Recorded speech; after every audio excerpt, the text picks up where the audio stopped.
Bonjour à toutes et à tous, voici en bref un complément d'information sur l'actualité de votre ville. On the mic. Et nous ouvrons cette édition sur ces images du quartier de Saint-Jacques. En fait, samedi 24 mai dernier, pour la 13e fois cette année, le comité de quartier, en collaboration avec la ville de Clermont-Ferrand et ses nombreux partenaires locaux, a transporté ses habitants vers un univers festif mêlant spectacles, sports et danse et attirant pas moins de 1500 personnes sous un soleil radieux. Mais l'actualité cette semaine, c'est également cette agitation médiatique jeudi 22 mai dernier au stade Gabriel Montpied, et pour cause.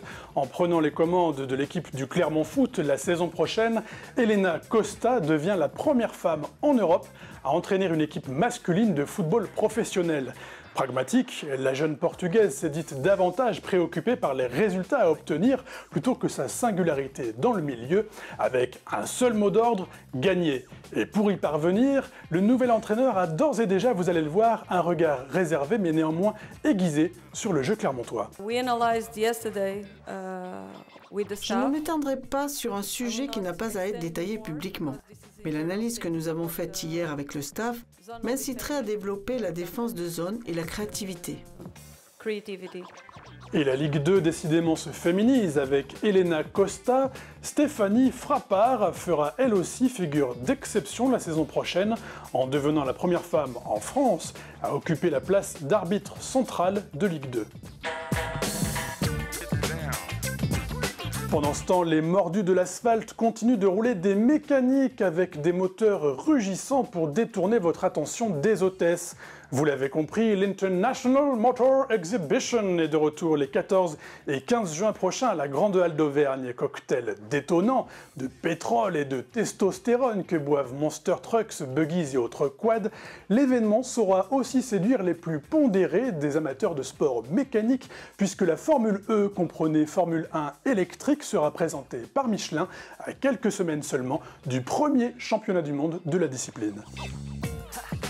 Tout autant mécanique, tout en pneumatique, aussi écolo mais aussi rigolo, c'est la fête du vélo. Samedi 14 juin dès 13 h sur la place du 1er mai, l'association Vélocité 63 rassemblera une nouvelle fois les aficionados de la bicyclette autour d'animations ludiques et pédagogiques avant de partir en balade, au volant d'un C-Vélo par exemple, si vous n'êtes pas équipé.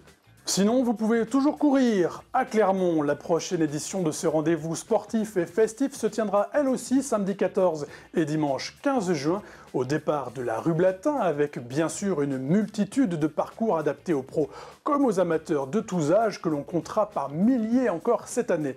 Inscriptions et renseignements détaillés sur le site internet de l'événement au www.cfrunningtour.fr.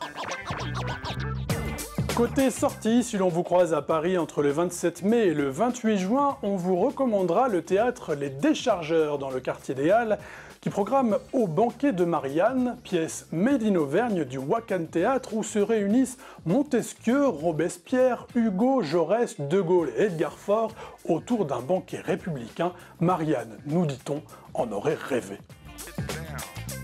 De retour à Clermont, redécouvrez votre ville en touriste curieux.